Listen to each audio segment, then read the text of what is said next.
Hi, everyone. I'm Mary, and today, I'm sharing something deeply personal. It's been a journey of heartache and self-discovery, and while it's not easy to talk about, I hope that by sharing my story, I can offer some insight to those who might be going through something similar. If you like my story, please consider subscribe to my channel. My name is Mary, and I'm a photographer.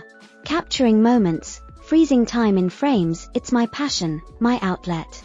My life with John was, in many ways, like a well-composed photograph, stable, perfectly aligned, and beautiful in its simplicity. But then came Claire. Claire, John's mother, was a force of nature. Strong, confident, and strikingly beautiful even in her late 40s, she had always been a presence in our lives.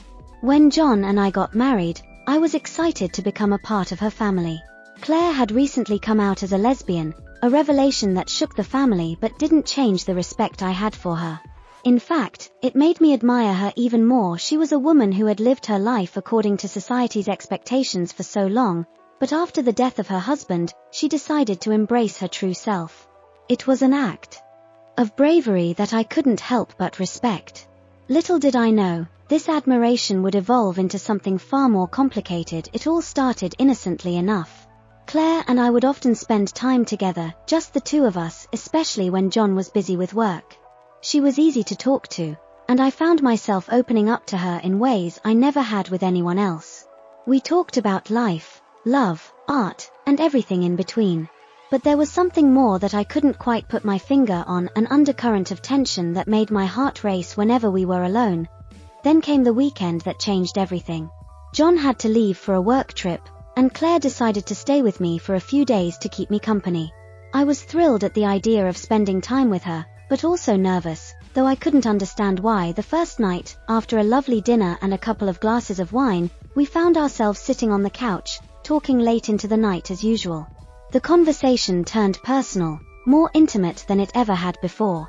Claire started to share her feelings about coming out, about how difficult it had been for her to live a lie for so many years. I wish I had been honest with myself sooner, she said, her voice tinged with regret. But I can't change the past. All I can do is live my truth now, even if it's not easy. Her words struck a chord in me. I had always admired her courage, but now, hearing her speak so vulnerably, I felt something shift inside me. I saw her not just as John's mother, but as a woman who had faced incredible challenges and come out stronger on the other side.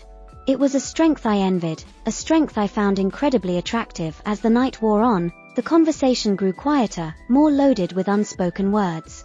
I could feel the tension between us building, the air thick with an electricity that neither of us acknowledged but both felt acutely. Then, as if drawn by some invisible force, I found myself leaning closer to her. Our eyes met, and in that moment, everything changed. I don't know who moved first, but suddenly, our lips were touching. The kiss was soft, tentative, as if we were testing the waters. But then it deepened, became more passionate, more desperate. When we finally pulled away, we were both breathless, our minds racing with the implications of what we had just done.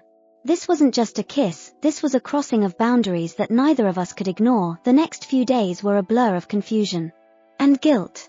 Claire and I avoided each other as much as possible, both of us too scared to confront what had happened. When we did speak, it was awkward, stilted, as if we were strangers rather than two people who had shared such an intimate moment. I couldn't stop thinking about that kiss, though. It haunted me, filled my dreams, and invaded my thoughts during the day. I knew it was wrong. I was married, and Claire was my mother-in-law. But the feelings it had stirred up in me were undeniable. I had always considered myself straight, never questioning my sexuality. But now, everything was different. I found myself drawn to Claire in ways I had never felt for anyone else, not even John. It wasn't just physical attraction, though that was certainly part of it. It was something deeper, something I couldn't fully understand or explain. Claire, for her part, seemed to be struggling just as much as I was. She was distant, more so than usual, and it hurt. I wanted to talk to her, to figure out what we were going to do, but I was too scared. Scared of what she might say, scared of what it would mean for my marriage, and scared of what it would mean for my relationship with her. Then, one evening, she called me into the living room. The tone in her voice told me this wasn't just a casual chat. I sat down across from her, my heart pounding in my chest. Mary, she began, her voice steady but filled with emotion. We need to talk about what happened, I nodded, not trusting myself to speak. That kiss, it was a mistake, she said, her eyes avoiding mine. We can't let it happen again. It's not fair to John, and it's not fair to us. I knew she was right, but hearing her say it still hurt. I know, I whispered. But, it felt so real, Claire. I don't know how to just pretend it didn't happen. She finally looked at me, her expression pained. I don't know either, Mary. But we have to. We have to find a way to move past this. Her words were final, and I knew there was no point in arguing. But as I sat there, the weight of what she was saying pressing down on me, I couldn't help but feel a sense of loss. I was losing something that I hadn't even realized I needed until it was gone. After our conversation, things between Claire and me became more strained. The once warm and close relationship we had shared was replaced by a cold, uncomfortable distance. We still saw each other, of course, family gatherings, dinners, and the like, but it was never the same. Every time we were in the same room, I felt the tension between us, the unspoken words hanging in the air like a dark cloud. John noticed the change, but I couldn't bring myself to tell him the truth. How could I? How could I tell my husband that I had kissed his mother, that I was having feelings for her that I couldn't understand or control? It would destroy him, and I couldn't bear to be the cause of that pain, but the silence was killing me. I felt like I was living a double life, pretending to be the loving wife while hiding this huge secret from the man I loved. It was eating away at me, and I didn't know how much longer I could keep it up. Claire seemed to be struggling too. I could see it in the way she avoided me, in the way she would leave the room whenever I entered. It hurt, but I understood. We were both trying to protect John, to protect ourselves, but in doing so, we were only making things worse. One night, after a particularly tense family dinner, I couldn't take it anymore. I needed to talk to someone, anyone who would listen. I called my best friend, Rachel, and asked if I could come over. She immediately said yes, sensing the urgency in my voice. When I arrived at her apartment, I was a mess. I hadn't realized how much I had been holding in until I saw her face and felt the tears start to flow. She pulled me into a hug, holding me as I sobbed into her shoulder. After what felt like an eternity, I finally managed to calm down enough to talk. I told her everything about the kiss, about the feelings I was having, about the guilt and confusion that were tearing me apart. Rachel listened quietly, her expression sympathetic but not judgmental. When I finished, she sighed and took my hand. Mary, she said gently, you're going through something really tough right now. But you have to give yourself some grace. You're human, and humans make mistakes. What's important is how you move forward from here. I nodded, sniffling as I wiped my eyes. I just don't know what to do, Rachel. I feel so lost. She squeezed my hand. You need to talk to Claire again. You both need to figure out where you stand and what you want to do. And you need to be honest with John, no matter how hard it is. Her words made sense, but the thought of actually doing it filled me with dread. Still, I knew she was right. I couldn't keep living like this, pretending everything was fine when it was anything but. Taking Rachel's advice to heart, I knew I had to confront Claire once more. This time, I couldn't let fear dictate my actions. I needed clarity, and more importantly, I needed to make peace with whatever came next. I called Claire and asked if we could meet, somewhere neutral and private. We decided on a quiet cafe we both liked, one that had become somewhat of a sanctuary for us over the years. As I walked in, the familiar smell of coffee and baked goods did little to calm my nerves. I spotted Claire sitting at a table in the corner, looking just as anxious as I felt. Hi, I said softly as I sat down across from her. Hi, she replied, offering me a small, tentative smile. There was an awkward silence between us for a moment, each of us unsure of how to start. Finally, I took a deep breath and decided to just say what was on my mind. Claire, I can't keep doing this, I began. The distance between us, it's killing me. I know what happened was wrong, but I also know that pretending it didn't happen isn't helping either of us. She nodded slowly, her eyes fixed on her coffee cup. I've been struggling with it too, Mary. I miss our friendship, but every time I look at you, I'm reminded of what we did, and how wrong it was. I know, I said, my voice trembling. But I think we need to face it, together. We need to talk about what we're going to do moving forward, how we're going to handle this. Because I don't think either of us can keep going like this. Claire looked up at me then, her expression filled with a mix of sadness and resolve. You're right. We can't keep avoiding it. We need to figure out how to move past this, for both our sakes. The conversation that followed was one of the most difficult I've ever had. We talked about our feelings, about the guilt and the confusion, and about the love we both had for John. We acknowledged that what had happened was a mistake, but also that it had revealed something deeper within both of us, something that couldn't simply be ignored. In the end, we made a pact to rebuild our friendship, but with clear boundaries.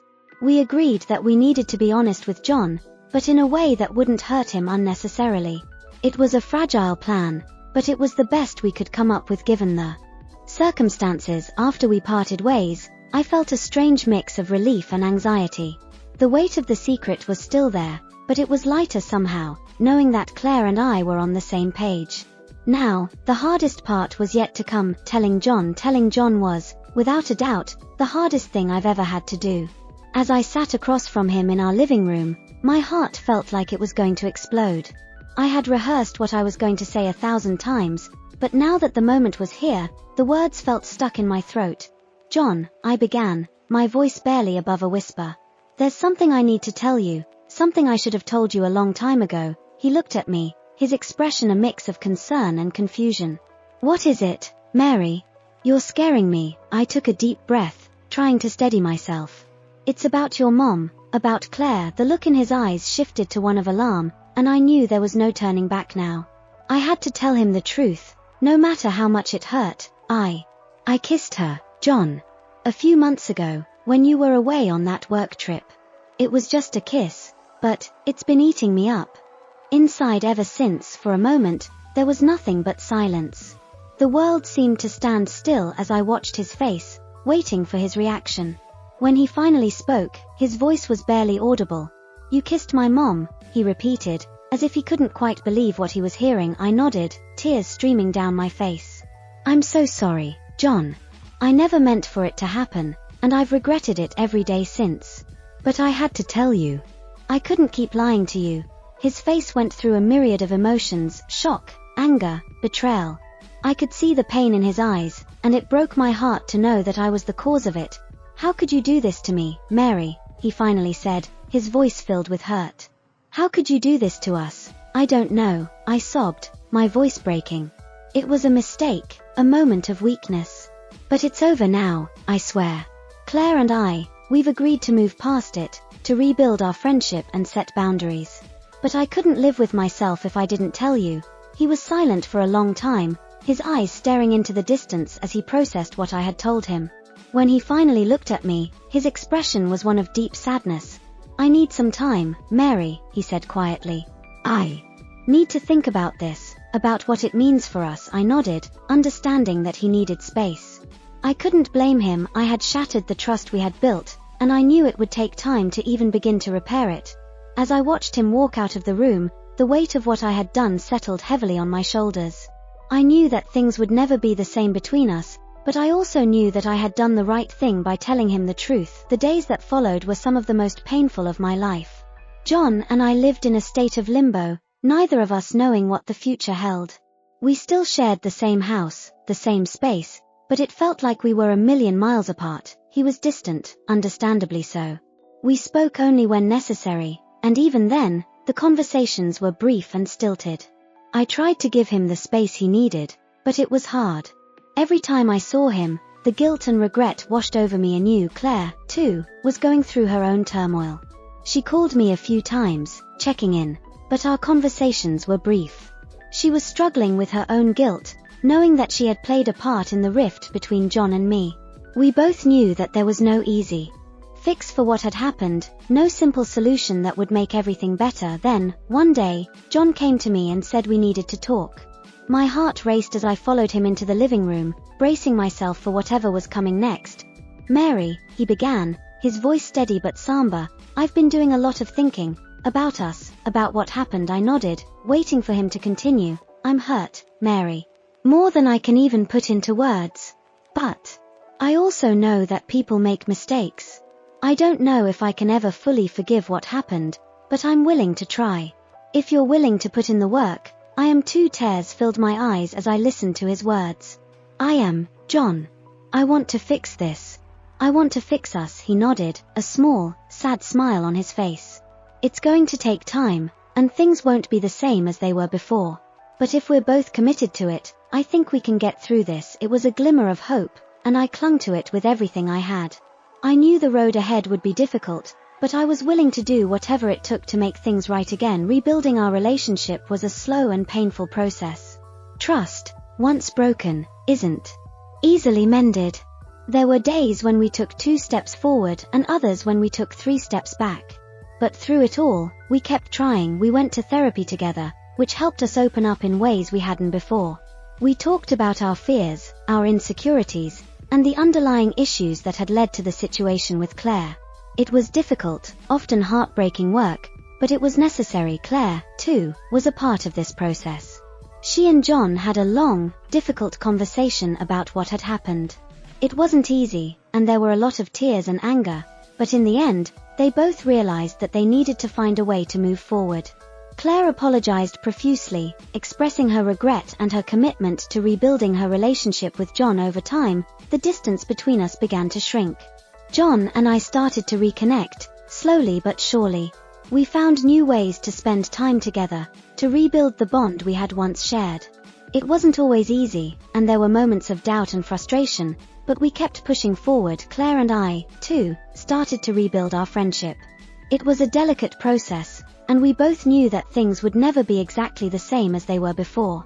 But we also knew that we cared about each other and wanted to find a way to maintain a positive relationship, for both our sakes and for John's. As time went on, we began to settle into a new normal. Things were different, but they were better in some ways. John and I had learned to communicate more openly, to be more honest with each other about our feelings and our needs. Our relationship, though scarred, was stronger for it. Claire had also found a new balance in her life. She had started dating someone new, a woman named Sarah, who was kind and understanding. It was a strange feeling, seeing Claire with someone else, but it was also a relief. It helped us all move forward, to let go of the past and focus on the future. There were still moments of doubt, moments when the memories of what had happened resurfaced, but they were fewer and farther between. We had all come to terms with the fact that life is messy and complicated, and that sometimes, things happen that you never expect. But it's how you deal with those things that defines who you are and how you move forward. As I look back on everything that's happened, I realize that it all taught me more about myself than I ever could have imagined. I learned about the complexities of love and desire, about the importance of honesty and communication, and about the strength it takes to rebuild something that's been broken. John and I are still together, still working on our relationship every day. It's not perfect, and it never will be, but it's ours, and that's what matters. We've both grown and changed through this experience, and we're committed to making our marriage work. Claire and I have found a new balance in our relationship as well. It's not the same as it was before, but it's strong in its own way. We've both learned to accept our past and to focus on the future. As for me, I've come to terms with who I am and what I want out of life. I've learned that it's okay to make mistakes, to be imperfect, and to not have all the answers. What matters is how you grow from those mistakes, how you learn and move forward. My story isn't over yet, and there's still so much more to explore, so much more to discover about myself and the world around me. But I know that whatever comes next, I'm ready to face it with an open heart and an open mind.